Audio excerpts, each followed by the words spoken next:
bienvenidos todos. Creo que en estos momentos estamos en una coyuntura internacional importante y me parece de interés de todos que podamos platicar precisamente cuál es la situación del conflicto que se está viviendo al día de hoy, Rusia-Ucrania.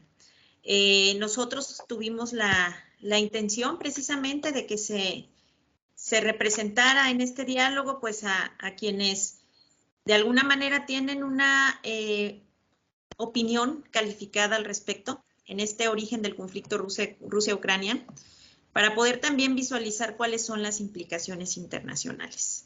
En ese sentido, tenemos el honor de contar con la presencia de la doctora Elena Anatolievna Zysko, de la Universidad Autónoma de Zacatecas, quien es también de nacionalidad ucraniana, y el doctor Martín Beltrán Saucedo, un estimado compañero también de aquí de la Universidad Autónoma de San Luis Potosí y miembro también de nuestro cuerpo académico. De tal forma que en los siguientes minutos, pues pretendemos que nuestros expositores pues nos ayuden a tener una imagen más clara de lo que es el conflicto, pero sobre todo de su antecedente histórico. Me permito entonces presentar a ustedes a la doctora Elena Anatolievna Zysko.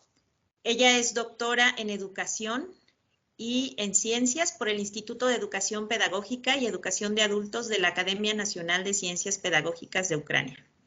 Es docente investigadora del programa de doctorado en estudios novohispanos de la Unidad Académica de Estudios en Humanidades de la Universidad Autónoma de Zacatecas. Tiene la distinción del Sistema Nacional de Investigadores, Perfil 1, Perfil PRODEP. Es integrante del Cuerpo Académico Consolidado UAZ 111, de Teoría Económica. Sus últimas publicaciones se refieren a los aspectos psicológicos y educativos de la pedagogía de Freire y su implementación en la formación de profesionales en América Latina, publicado en la revista científica pedagógica profesional comparada, el desarrollo de la formación profesional de los grupos marginales como parte del sistema educativo venezolano, con sus coautores, Silova, Noftoná y Mari Venus. Conceptos europeos y globales de la pobreza, publicado en Milano, Educat, Italia, en 2014. La formación para el trabajo de poblaciones marginadas de México y Venezuela, su formación y desarrollo, con Kerson y Green, en 2015. Mexicanos en la Colombia Británica, Canadá, integración académica de la segunda generación de los migrantes, marginados socioeconómicamente, trabajadores agrícolas migrantes, aproximaciones teóricas a su estudio, en el Ecoforum Journal de Rumania, trabajadores agrícolas migrantes en México, estado del conocimiento, del Journal of Research in Business Economics and Management de Alemania, así como tutoría en educación de periodistas agrícolas migrantes en México, en la Conferencia Científica Internacional, Transformaciones en la Educación Ucraniana e Investigación Científica en el Contexto Global, publicado en Ucrania en 2017, así como muchas otras publicaciones y cursos en los cuales pues ha demostrado pues toda su capacidad y alcance científico. Bienvenida, doctora, y bueno, pues también le cedo la palabra en este momento a la doctora Julia Gabriela Araña López, quien también es parte de nuestro cuerpo académico, para que presente a nuestro otro panelista, que será el doctor Martín Beltrán Saucedo. Adelante. Muchas gracias, doctora Violeta. Pues sí, efectivamente, tengo un gusto de poder presentar también al doctor Martín Beltrán Saucedo, quien va a formar parte de este evento. Y bueno, pues el doctor forma parte de nuestro cuerpo académico de Estado Constitucional y Derechos Emergentes.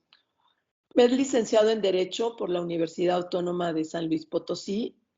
Es especialista en Derecho Procesal por la Universidad del Estado de México. Doctor en Derecho Constitucional y Administrativo por la Universidad Taras Shevchenko de Kiev, Ucrania, en 1995. Fue becario del Departamento del Estado de Estados Unidos, asesor legislativo del Senado de la República en 1995-1996 y de los Congresos de Zacatecas del 1996-1998. Y en San Luis Potosí también fue asesor de 2003 a 2009. Es presidente de la Asociación Latinoamericana de Idioma y Culturas Rusas desde octubre de 2016 a la fecha. Es consejero titular del Consejo Consultivo y Social del Instituto de las Mujeres de San Luis Potosí, consejero propietario de la Comisión Estatal de Derechos Humanos en San Luis Potosí de 2017 a 2021, ratificado de 2021 a 2025, es secretario del Consejo de Transparencia de la 62 Legislatura de San Luis Potosí 2018-2021, 2021-2024. Actualmente él es profesor investigador de tiempo completo de la Facultad de Derecho, fue coordinador de la maestría de Derecho Constitucional y Amparo de 2011 a 2020 y bueno, pues se desempeña como secretario de Trabajo y Conflictos de la Unión del Personal de Asociaciones del Personal Académico de la Universidad Autónoma de San Luis Potosí del 2021 al 2025.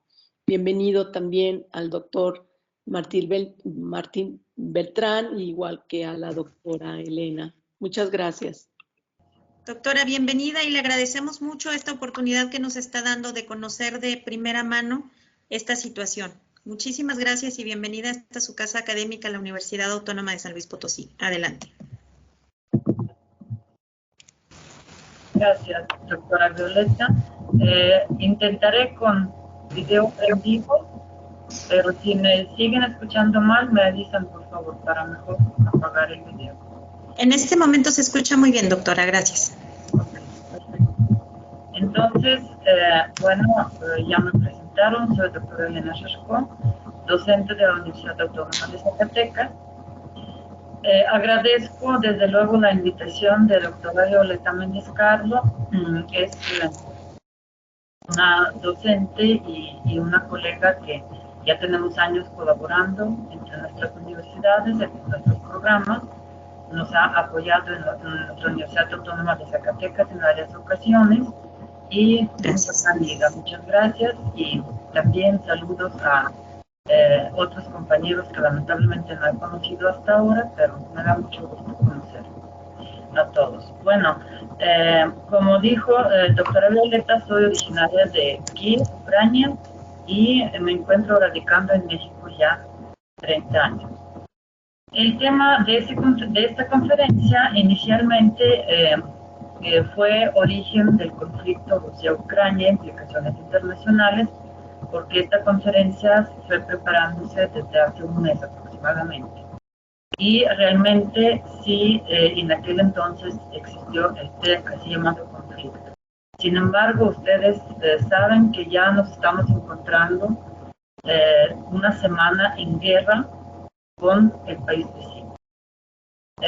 Entonces, yo ya cambiaría este título y hablaría de la guerra entre Ucrania y Rusia, que inició este pasado miércoles 23 de febrero a las 5 de la mañana.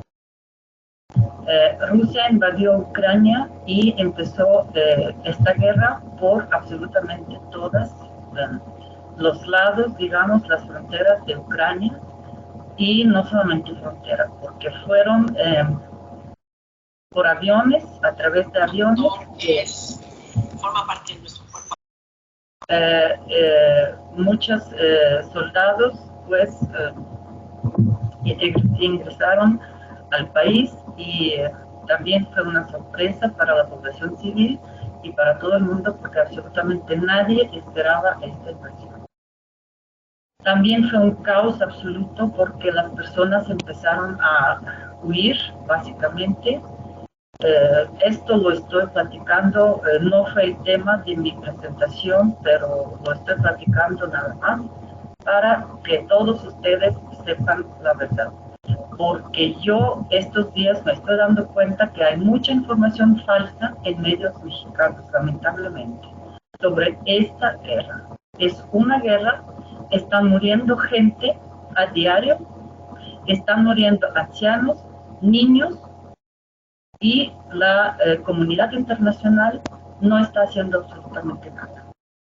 Solo dicen, discuten, y parece que estas sanciones famosas que están prometiendo que van a funcionar, no funcionan.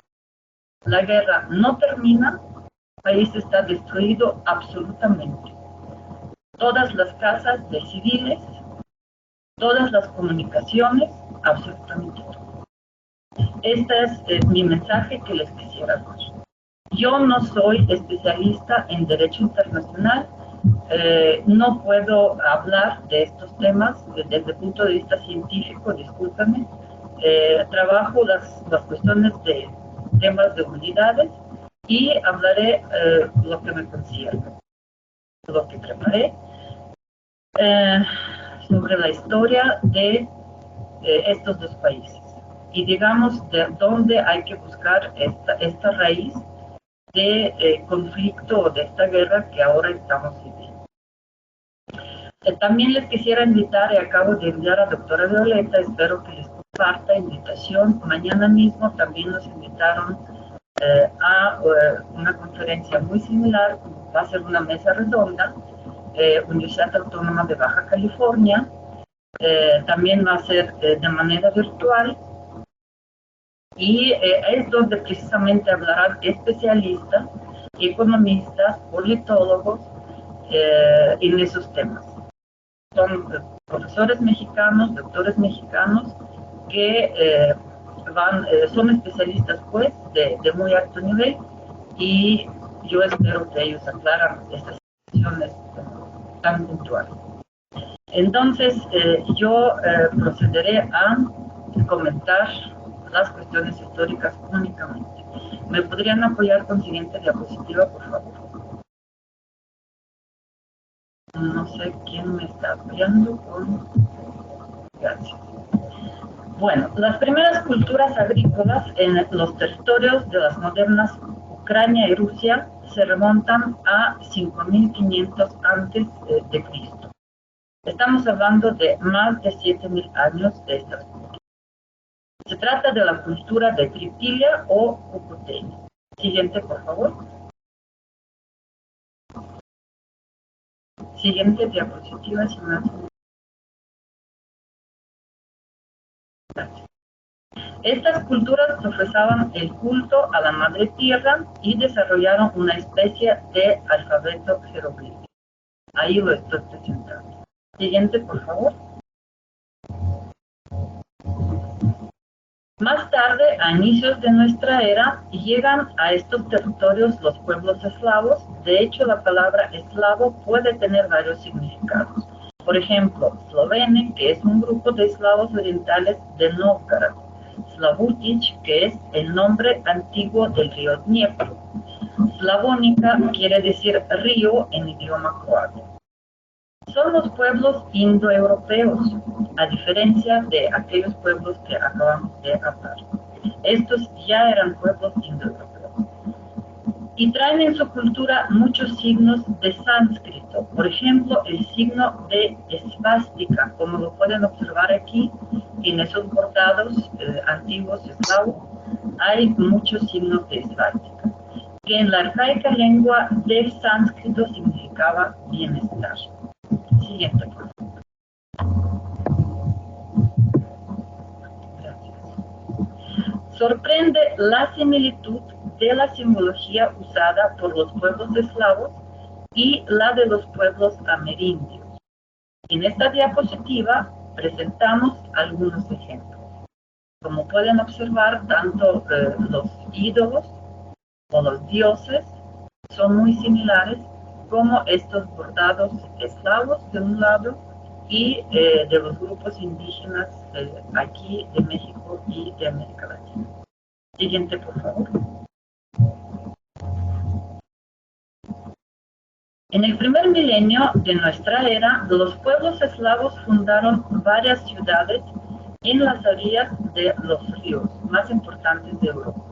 Así, en el año 482 se funda la ciudad de Kiev, en la ruta de Escandinavia a Bizancio, por los príncipes eslavos Ki, Shek, Harib y su hermana Rid. Aquí arriba ven el monumento que también está ahora destruido o semi-destruido, precisamente a los fundadores de Kiev. Por eso se llama la ciudad Kiev, porque lo fundó un señor que se llamaba Kiev. Más tarde, en el siglo IX, se crea el primer estado eslavo oriental, la Rus de Kiev, que comercia tanto con Bizancio como con los pueblos escandinavos. En 870-944, los príncipes de la Rus de Kiev, Rurik, Askol, Ir, Alek y Iger, realizan las campañas militares a Constantinopla, actual Estambul, y logran firmar convenios comerciales muy atractivos para la Rus de Kiev. Asimismo, en 945, la princesa Olga de Kiev se convierte al cristianismo ortodoxo en Constantinopla. Y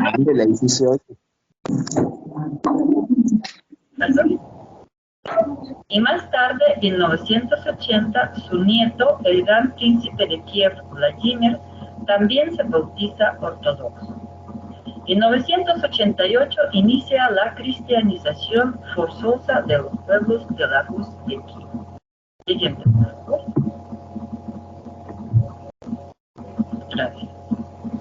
En 978-1054, Yaroslav I el Sabio fue 3 veces gran príncipe de Novgorod y Kiev, uniendo a ambos principados y alcanzando apogeo de su florecimiento cultural y poder militar. Fundó la República de Novgorod, promulgó el primer código de leyes de las tierras eslavas orientales, la justicia de Yaroslav, en antiguo eslavo oriental, Ruska Pravda. Instituyó las primeras escuelas para el pueblo. Como un buen diplomático, casó a sus hijos con los monarcas europeos. Por ejemplo, Absievalad con la hija del emperador Constantino IX de Constantinopla. Ana de Kiev con Enrique I de Francia. De hecho, ella regió Francia durante la minoría de edad de su hijo. Arriba es la imagen de Ana de Kiev. En 1011 construyó la Catedral de Santa Sofía de Kiev, que es una réplica de la Catedral Ortodoxa de Constantinopla del siglo VI, Hagia Sofía, dedicada a la Sagrada Sabiduría de Dios. Este templo, que se encuentra ahí abajo en la imagen, se encuentra ahora bajo los bombardeos rusos. Y este mosaico que ven de Santa Sofía del siglo XI también está bajo él. En 1223, la Horda de Oro, siguiente por favor. Gracias. De manera que los, no me parece que sí pasaron aquí. De manera que los pueblos ucraniano-ruso, así como sus lenguas, vienen de la protolengua indoeuropea, de su rama baltoeslava y su rama eslava oriental. En los siglos XI y XII, las lenguas eslavas orientales empezaron a diferenciarse y separarse. Este proceso agudizó con la invasión mongola tártara. Siguiente.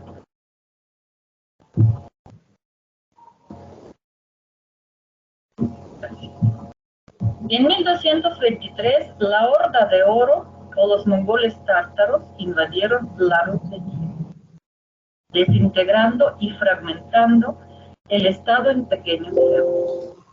Uno de estos se llamaba Rutenia o Ucrania. En el siglo XIII, el reino ruteno o Ucrania fue anexado al Gran Ducado de Lituania, que luchaba contra los moscovitas y los alemanes bálticos, y se unificó dinásticamente con el reino de Polonia, formando la Mancomunidad Lituano-Polaca. En 1395 se forma el Bastillón Militar Ruteno-Ucraniano, llamado Cosacos. Cossack quiere decir nómada, hombre libre. Muchos cosacos huyen a la región de Ucrania libre y establecen en una isla fortificada su propio estado independiente llamado la Sich de Zaporizhia. En 1648, la Sich de Zaporizhia se rebela contra Polonia. Se establece el Hetmanado cosaco, una de las primeras democracias europeas, donde el jefe del Estado se elige por el voto popular. El primer hetman fue electo Bogdan Khmelnytsky. Ahí está Bogdan Khmelnytsky en medio de esta diapositiva. El hetmanado lucha contra el zarado moscovita, contra los tártaros de Crimea y contra los polacos. Sin embargo, muchas batallas fueron perdidas. Y en 1654, la Sich de Zaporizhia firma el tratado de vasallaje con el zarado moscovita, perdiendo en parte su autonomía.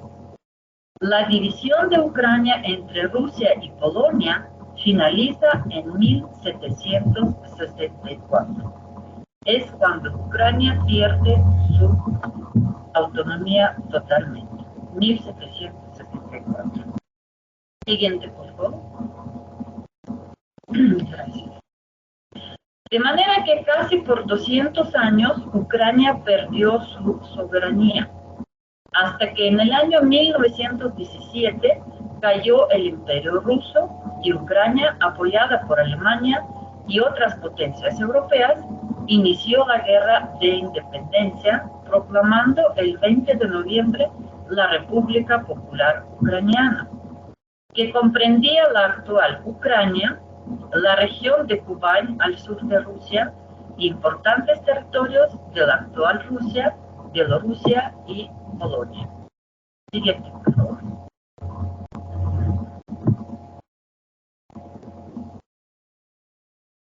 No obstante, este Estado, República Popular Ucraniana, existió solo hasta el año 1922, cuando fue anexada a la Unión Soviética como la República Socialista Soviética de Ucrania. Siguiente, por favor. Siguiente, gracias. Siendo parte de la Unión Soviética, el pueblo ucraniano sufrió el genocidio, así llamado Holodomor, o Holocausto ucraniano, que fue la hambruna que devastó el territorio de la República Socialista Soviética de Ucrania, también a Kubán, Ucrania Amarilla y otras regiones de la URSS. En el contexto de la colectivización de los años 1932-1933, murieron aproximadamente 12 millones de personas. Algunos académicos sostienen que fue una hambruna artificial planeada y creada por el régimen soviético para eliminar el movimiento independentista ucraniano e implementar la política de rusificación de Ucrania y supresión del idioma ucraniano. Otros afirman que fue una consecuencia del proceso de industrialización soviético y malas cosechas. Si desean saber más sobre ese tema, les recomiendo el libro de Anne Applebaum, escrito en 2019, Hambruna Roja, la guerra de Stalin contra Ucrania. Ahí está en la diapositiva, si gustan después pasar el dato. Siguiente. Gracias. Durante la Segunda Guerra Mundial, en 1942, en la región Volyn de Ucrania, se fundó el Ejército Insurgente Ucraniano, organización militar clandestina, parte de la Organización de Nacionalistas Ucranianos, que luchaba por la independencia de Ucrania. En 1943-1950, su jefe fue el general Roman Shulevich y su líder político Stepan Bandera. Lucharon contra los polacos, las fuerzas de ocupación de Alemania nazi, la URSS, sabotearon la NKVD y el ejército rojo. En 1954, por el decreto del líder soviético Nikita Khrushchev, se anexó Crimea a la República Socialista Soviética de Ucrania. En 1991, como resultado de los acuerdos de Belagorskaya Pusha, la Unión Soviética dejó de existir. Aquí también está lo de tragedia de Chernóbil, que por supuesto también, se me olvidó, perdón, sucedió en territorio ucraniano. Todos saben ustedes y se acuerdan algunos de ustedes de aquellos años terribles de esa tragedia de Chernóbil y de esa horrible explosión. El 24 de agosto de 1991, Ucrania ratifica su independencia adoptando la Declaración de Independencia de Ucrania. Siguiente. Finalmente, quisiera citar a un gran escritor, poeta y traductor mexicano, Jorge Bustamante García, en particular su artículo La Dama del Perrito y la Geopolítica, que salió en el periódico La Jornada y trata respecto a la anexión de Crimea a Rusia, que fue hace poco, 2015, si no me equivoco. Los que admiraban el mundo actual, aunque parezcan de diferente signo, son de la misma estirpe y juegan el mismo papel de simples servidores del omnívoro capital que todo se traga sin contemplación. El caso reciente de Crimea se antoja ya emblemático. Por esta razón, tanto Obama y Putin, todavía está Obama, como los corifeos de la Unión Europea y Ucrania son lo mismo, aunque sesudos analistas intenten encontrarles diferencias.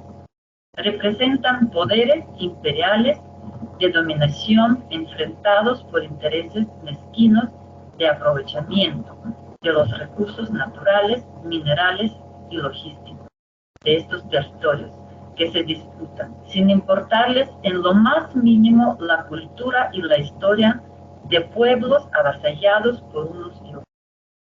Pareciera que por la cabeza de los líderes políticos involucrados nunca pasó la idea de la importancia de Crimea, como centro no solo de la cultura rusa, sino también de la de Ucrania, devenidas de un auténtico entrecruce de pueblos mezclados y sobrepuestos históricamente, desde griegos, romanos, sármatas, escitas, alanos, godos, hasta los tribus turcas y tártaros. Muchas gracias a todos y esta cita de igual manera la usaría yo para esta guerra. A esa gente, a esas élites, a ese poder que nos gobierna a todos en el mundo, sin importar quiénes son y quiénes empezaron esta guerra, no les importamos la gente en lo mínimo. Y es el testimonio de lo que está ahora pasando en Ucrania. Muchas gracias.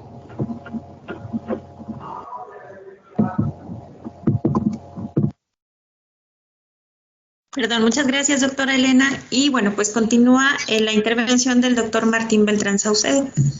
Gracias. ¿Podemos continuar con la presentación en la siguiente diapositiva, por favor? Cómo no, con gusto. Gracias.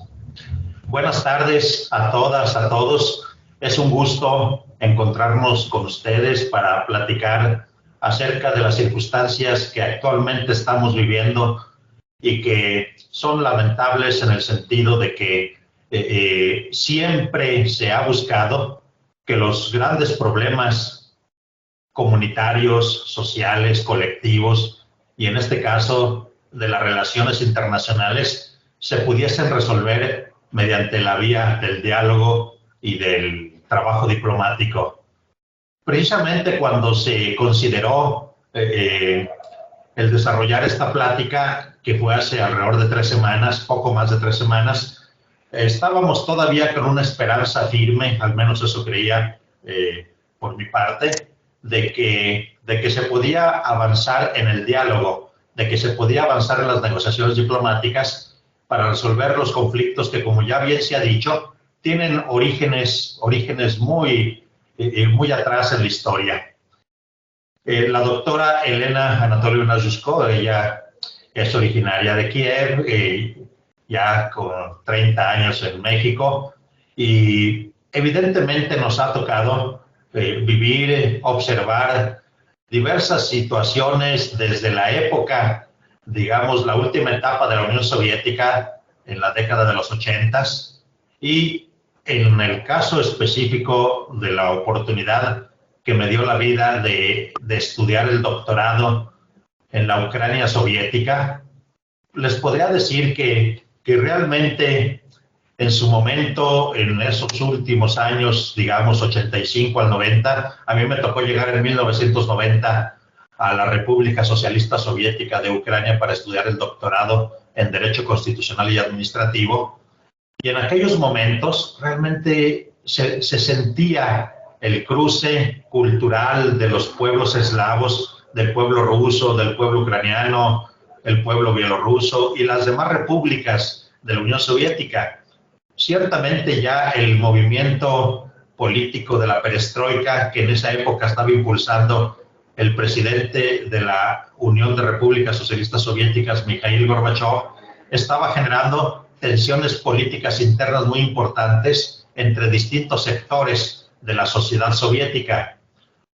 Y al final de cuentas, como ya se ha expuesto, pues prácticamente fue en el año 1991 cuando se da la desintegración de las 15 repúblicas que formaban la Unión Soviética, y que pues prácticamente en el mismo año 1991 Ucrania declara su independencia el 24 de agosto de 1991, con lo cual incluso se rompe ese primer intento de comunidad posterior a la Unión Soviética, que se le llamó Comunidad de Estados Independientes.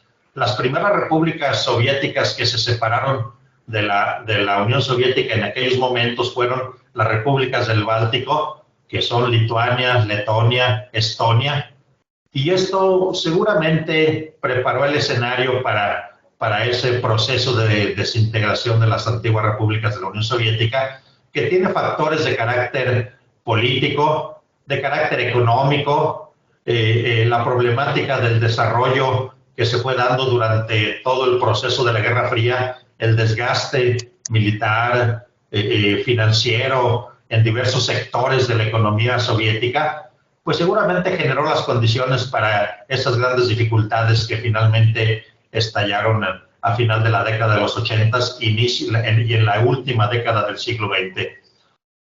Ya en nuestros días, para hablar un poco más específicamente de este conflicto que actualmente estamos viendo y que lamentablemente ha devenido en una guerra absurda, yo la calificaría de esa manera. Es cierto que ya desde hace algunas décadas y tal vez desde esa última del siglo XX, Rusia ha acusado continuamente a la OTAN y a Estados Unidos por el expansionismo hacia los países del antiguo campo socialista, hacia los antiguos países de la Europa del Este, como Polonia, Hungría, Rumanía, las propias repúblicas bálticas, Bulgaria, incluso Turquía, aunque no fue parte de la Unión Soviética, pero incluso Turquía, porque quiero referirme que precisamente durante toda esa década y en la primera del siglo XXI, pues todas estas repúblicas se fueron incorporando a la Unión Europea y, por tanto, en el campo militar a las fuerzas de la OTAN. Y desde esa perspectiva, para el presidente de Rusia, él ha considerado que las potencias occidentales y en específico la Europa occidental con la OTAN se han ido extendiendo en un nivel de estrategia geopolítica para para prácticamente llegar a las fronteras de Rusia en lo posible. El presidente ruso, ya en estos momentos recientes, y precisamente una de las problemáticas que más adelante señalaré con un poco más de detalle, la presencia de la población rusa, no solamente en distintas regiones de Ucrania, incluso en otras regiones de la antigua Unión Soviética. A mí me parece que este es uno de los factores que pueden explicar esta problemática y que viene, en el caso de Ucrania, desde la anexión de Crimea a Rusia en el 2014. En aquellos tiempos, hace 8 años aproximadamente, también estaba muy fuerte un movimiento en busca del acercamiento de Ucrania a la Unión Europea, y pues en la política interna de Ucrania se generaron grandes problemas, de modo que incluso tuvo que renunciar el entonces presidente prorruso Yanukovych para posteriormente en elecciones llegara el siguiente presidente Viktor Yushchenko, que era más pro-occidental, posteriormente el presidente Poroshenko, hasta llegar al actual presidente Zelensky.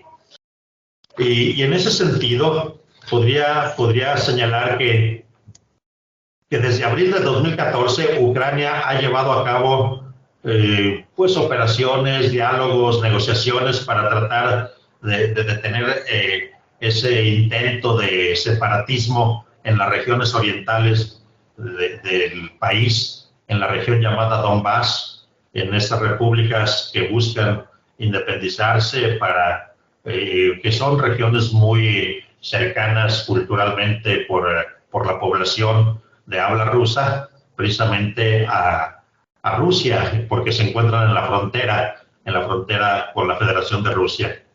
En aquel momento se suscribieron los acuerdos de Minsk, precisamente en Bielorrusia, en septiembre de 2014, y ya en febrero de 2015 se sentaron las bases a través de estos acuerdos para una solución política al conflicto.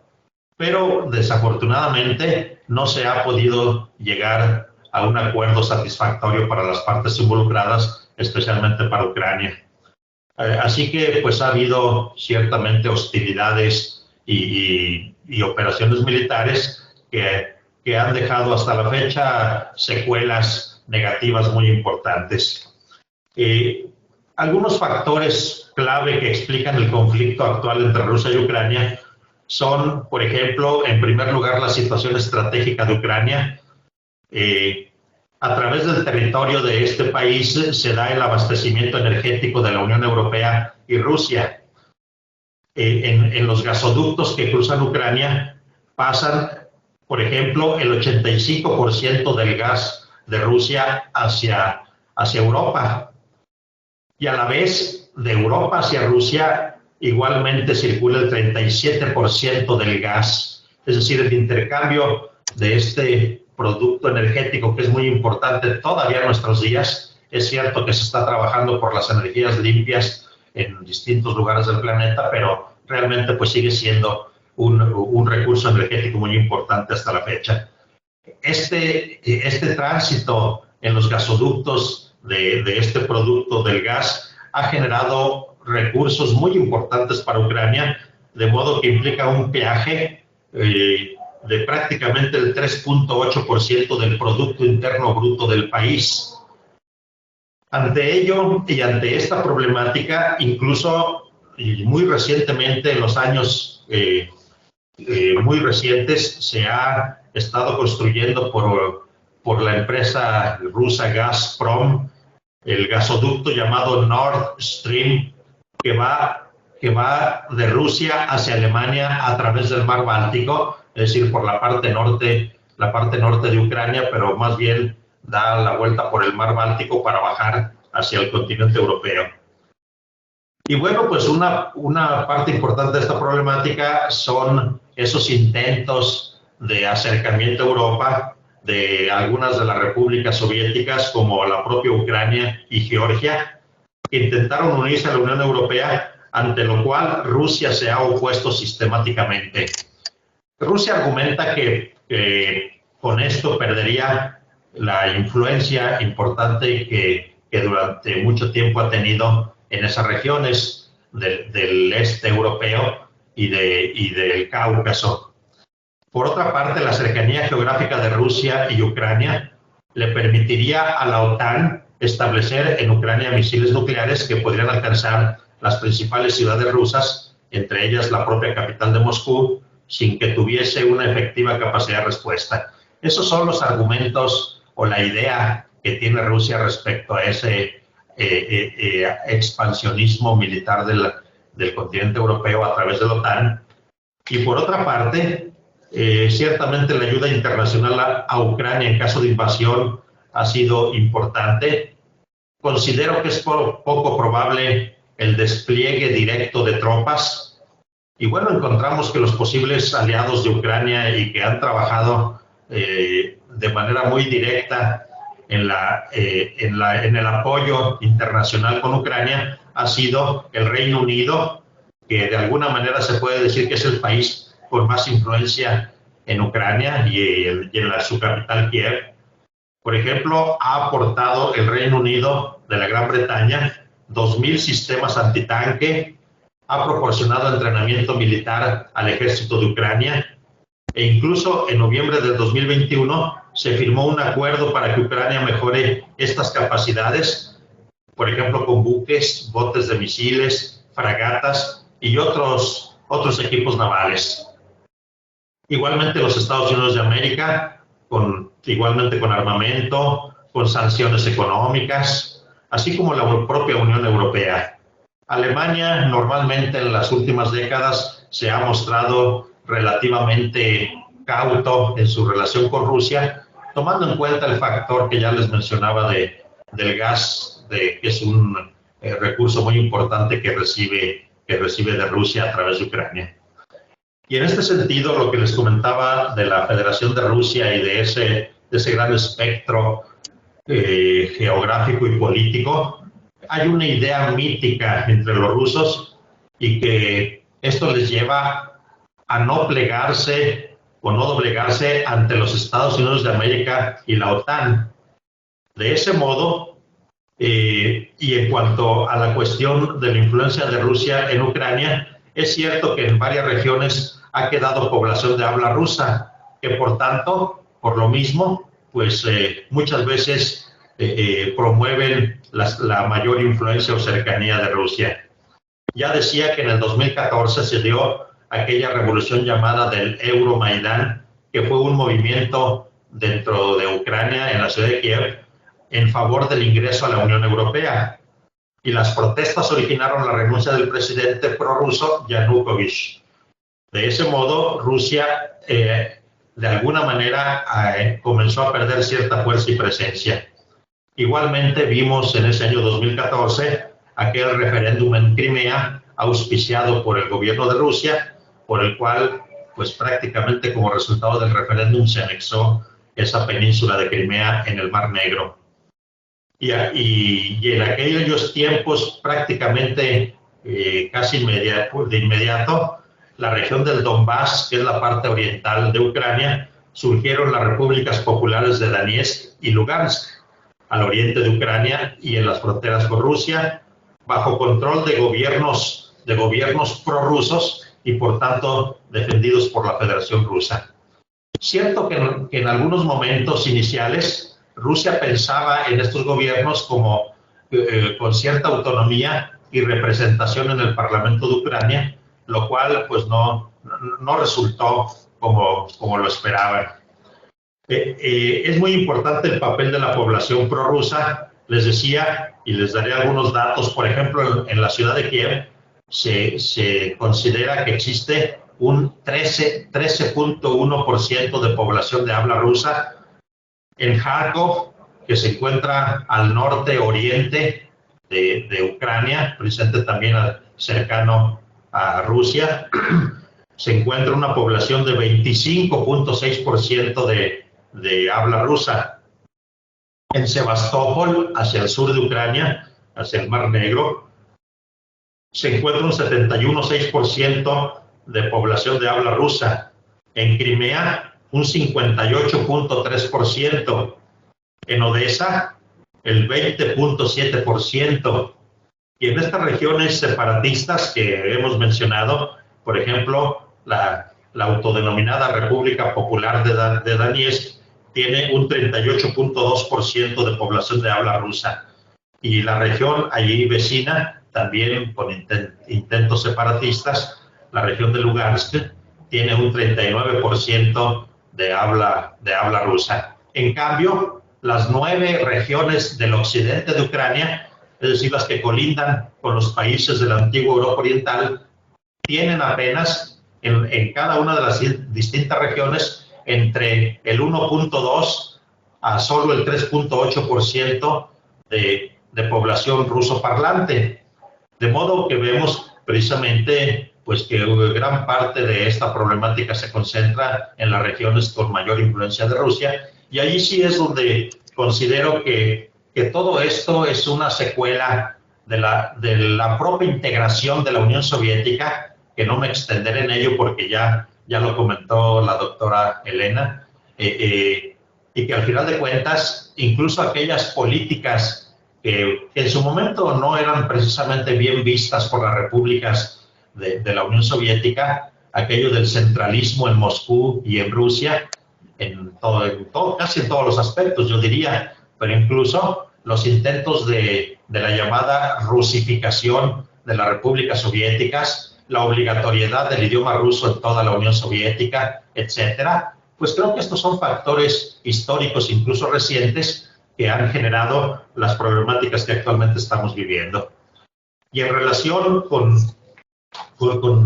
el asunto actual, precisamente el presidente ruso Vladimir Putin reconoció en un discurso ante su parlamento y su gobierno de Rusia el reconocimiento de las repúblicas de Donetsk y Lugansk, y que de alguna manera él señalaba que era necesario llevar tropas a ese territorio para mantener la paz. Ese es el discurso que presentó en su momento el presidente Vladimir Putin.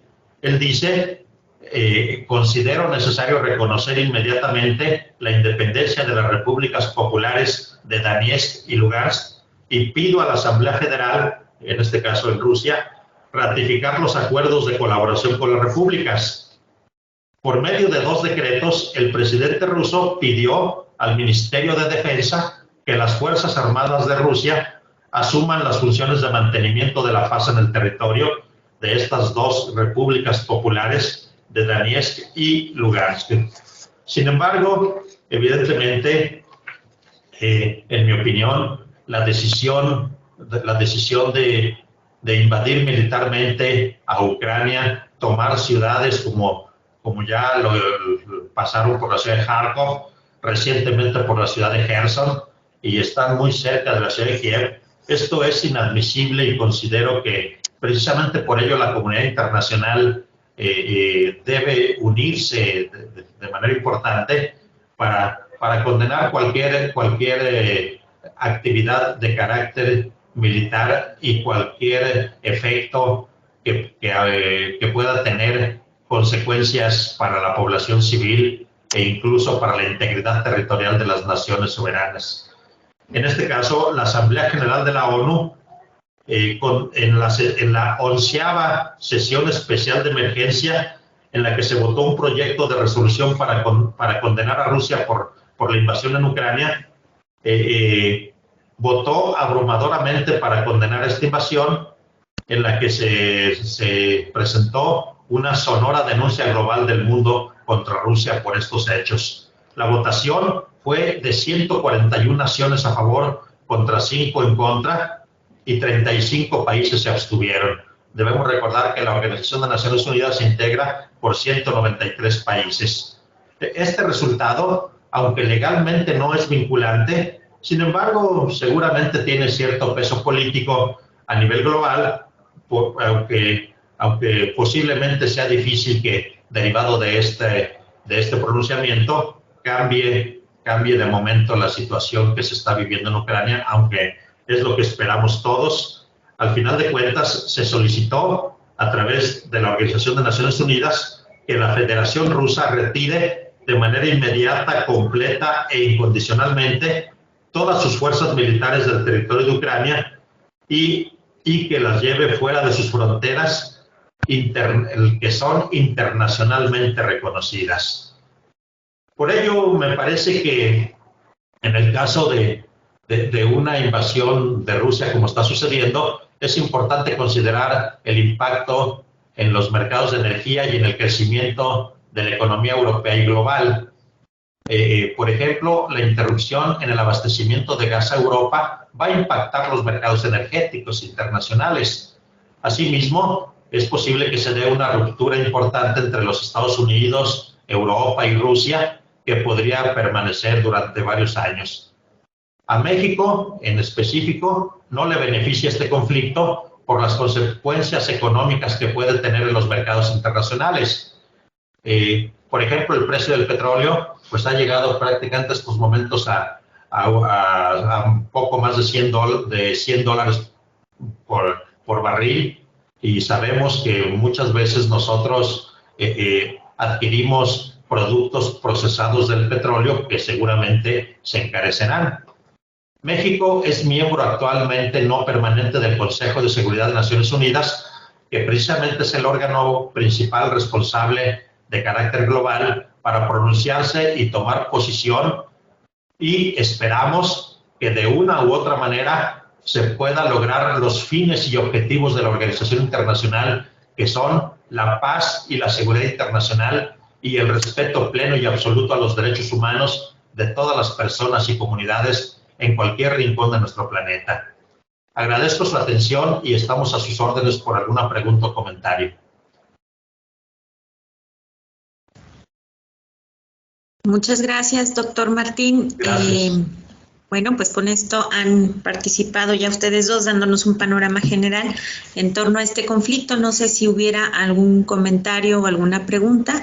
A ver, vamos a darle la palabra a Jaime Martínez, quien levantó la mano.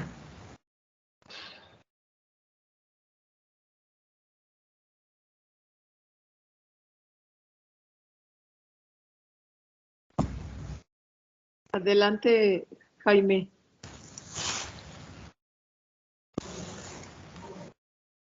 Tienen apagado su micrófono.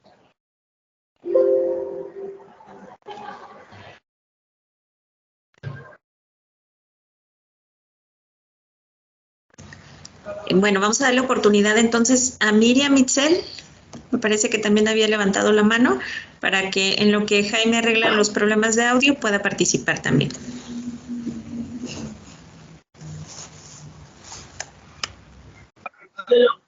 Hola, buenas tardes. ¿Me escuchan?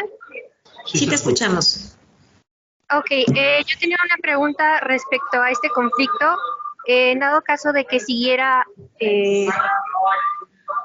abarcando más países, que no solamente el conflicto se quedara entre Ucrania y Rusia, ¿cuál sería la postura en dado caso de que afectase a México? ¿Cuál sería la postura hacia México?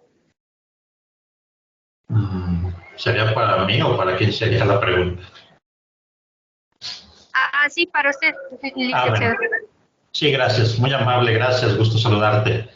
Sí, claro, evidentemente es lo que no esperamos que se prolongue mucho tiempo esta problemática, estas agresiones militares. Esperamos que no se prolongue mucho tiempo y que logre.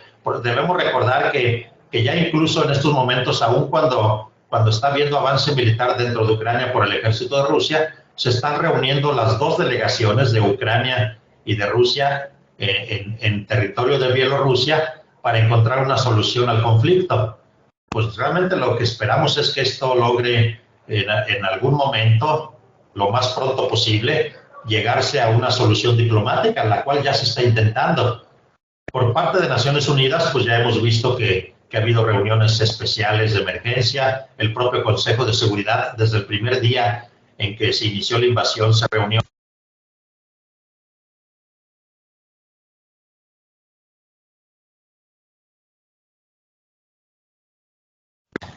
Doctor Martín, por ahí quedó tu micrófono silenciado. Te dejamos de escuchar.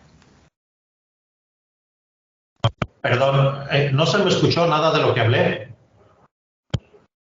Sí, el último minuto lo perdimos, nada más. Pero está muy bien. Entonces, simplemente como conclusión de esta respuesta diría que esperamos que tanto los órganos multilaterales como Naciones Unidas, Consejo de Seguridad, Comité de Derechos Humanos de la ONU y las propias negociaciones entre las partes, las delegaciones de Ucrania y Rusia que están reunidas en Bielorrusia, logren llegar a acuerdos importantes para poder terminar con esta situación. Gracias. Hello. Hello, do you hear me? ¿Ahora sí me escuchan? Sí se escucha. Así es, adelante. Ok, bueno. Un punto de reflexión nada más. Una de las causas principales por las cuales la Unión Soviética se fragmentó fue precisamente por los excesivos gastos, o el modelo soviético, igual que el modelo económico de América Latina, que depende demasiado de los recursos públicos. En este caso, la Unión Soviética, su gasto militar, el gasto en burocracia, llevó tarde que temprano al colapso. Entonces, en el caso del Kremlin, nosotros estamos viendo también que tienen una industria muy dependiente de los mercados occidentales, su tecnología está muy rezagada, etcétera. Entonces, sus principales exportaciones son precisamente las de los recursos naturales. Lo que yo veo, lo que yo siento y lo que no he visto que se comente es la necesidad que tiene la antigua oligarquía, que antes a través del Estado controlaba lo que ahora son las empresas, como el caso mexicano, cuando antes a través del PRI se controlaba el Estado paraestatal, ahora se controla a través de los millonarios que son amigos de los jerarcas. Entonces aquí igual yo siento que en lo personal el señor Putin está viéndose como Alejandro el Grande, como Iván el Terrible, como un unificador de todas las Rusias. Y obviamente el lenguaje, como lo mencionó hace un momento el doctor, es el vínculo. Stalin lo impuso por la fuerza, ya decía el señor Dulles, el secretario de Estado de los Estados Unidos, que tarde o temprano juntar a tantos grillos de diferentes colores y nacionalidades iba a colapsar, a menos que por la fuerza los mantuvieran juntos. Lo mismo pasó en Yugoslavia, la antigua Yugoslavia. Esto es donde se juntan usando la fuerza, tarde o temprano hay que volverla a usar para volverlos a juntar. Entonces la pregunta que va en este sentido, el señor Chamberlain hizo el mismo error que cometieron los diplomáticos occidentales que requieren demasiado del consenso de sus democracias, en permitirle crecer. Lo mismo hizo Chamberlain y los franceses en la Segunda Guerra Mundial.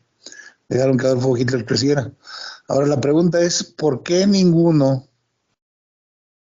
inclusive Macron hace un par de semanas, todavía lo visitó y le dio la promesa de que no iba a invadir? Si estamos viendo que Adolf Hitler invadió los Sudetes en Checoslovaquia, se anexó Austria, lo que seguía, como decía su libro del 23, el Lebensraum, correr hacia el este.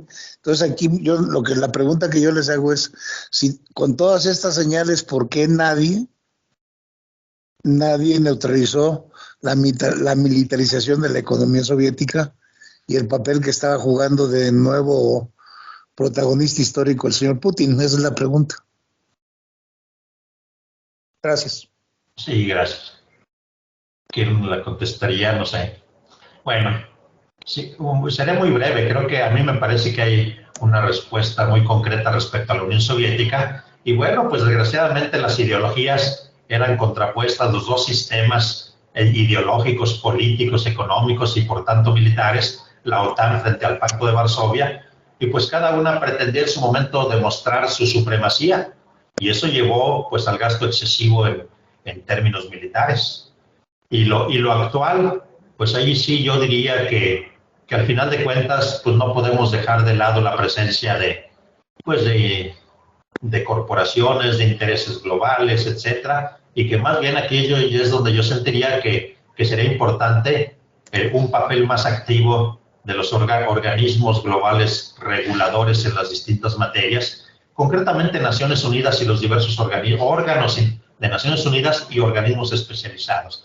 Tendríamos que volver a los principios originales de la Carta de Naciones Unidas, el respeto a la soberanía, el respeto a los derechos humanos, la autodeterminación de los pueblos, etcétera. Suena complicado, pero pues así se estableció en la Carta de Naciones Unidas. Ojalá y que haya mayor protagonismo en ese sentido. Gracias. Muy bien, tenemos otra pregunta de Jaime Pérez Torres y continúa también Alan Imanol.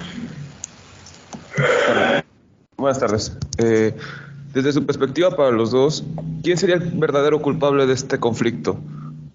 ¿Rusia o la OTAN?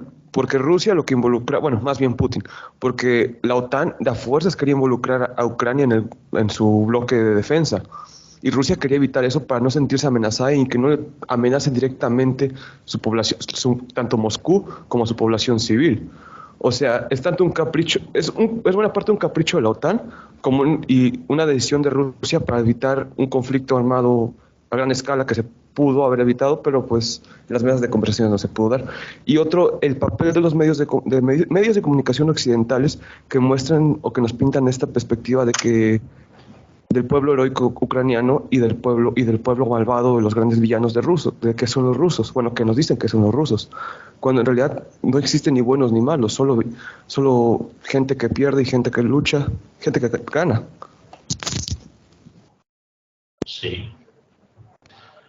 Bueno, creo que tú mismo lo has dicho en tu pregunta. Creo que no hay buenos ni malos absolutamente.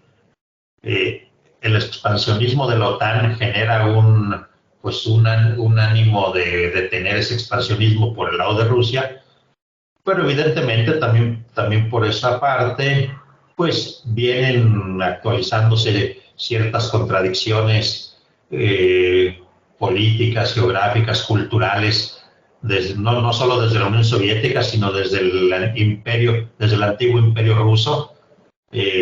Entonces, pues yo creo que son factores que se van yuxtaponiendo históricamente y que es lo que viene a generar pues los grandes problemas que actualmente vivimos. La cuestión es que realmente los actores internacionales puedan tener la capacidad para resolver esto sin acudir a la agresión.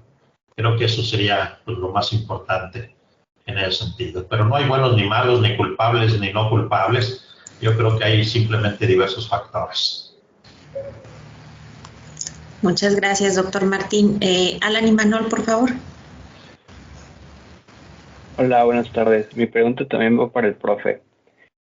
Tomando en cuenta los antecedentes que mencionó de Georgia y Ucrania, ¿qué medidas cree que sean, como bajo su criterio, las necesarias para evitar más problemas en el futuro o tener pues una paz o tranquilidad en el mundo, en Europa y todas estas situaciones?